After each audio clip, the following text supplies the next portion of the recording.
బతుకు జీవుడా అంటూ ఆకలేస్తే చెత్తకుండీల వైపు, అలసిపోతే చెట్టు నీడ వైపు చూసే అచేతన స్థితిలో బతుకుతూ అయినవారంటూ ఎవరూ లేని అనాథులు ఈ సమాజంలో అడుగడుగునా ఉన్నారు.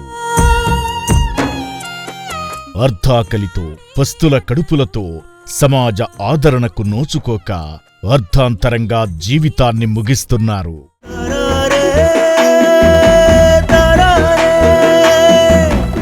ఇటువంటి దీనస్థితిలో జీవిస్తున్న అభాగ్యుల కోసం స్థాపించబడిందే చౌటుప్పల్లోని అమ్మానాన్న అనాథ ఆశ్రమం. ఇప్పటికే 500 మంది అనాథలు జీవిస్తున్న ఈ రక్షణాలయానికి నా అంటూ ఎవరూ లేక జీవితాన్ని అంధకారం చేసుకున్న ఓ ఉన్మత్తురాలికి పునర్జన్మనిచ్చింది.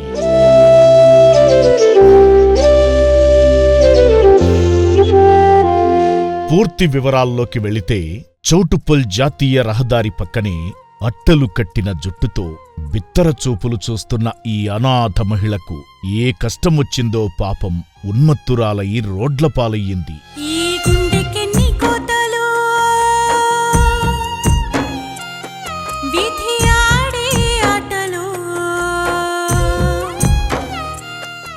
కుటుంబంతో కలిసి ఉండాల్సిన పెద్దావిడ 40 డిగ్రీల మండుటెండలో రోడ్డుపై కూర్చున్న తీరు జాలి కలిగించక మానదు.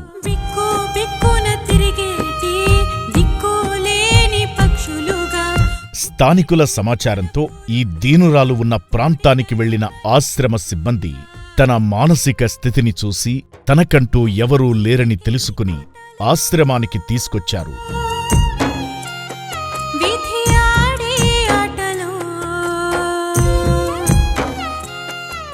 రక్షణాలయానికి వెళ్లగానే ముందుగా హాస్పిటల్కు తీసుకువెళ్లి ప్రాథమిక వైద్య పరీక్షలు నిర్వహించారు.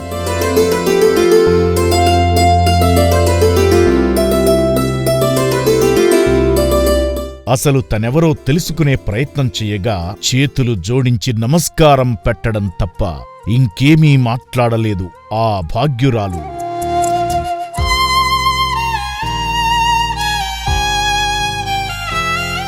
రక్షణాలయానికి రాగానే మంచి భోజనం పెట్టగా కడుపు నిండా తిన్నది.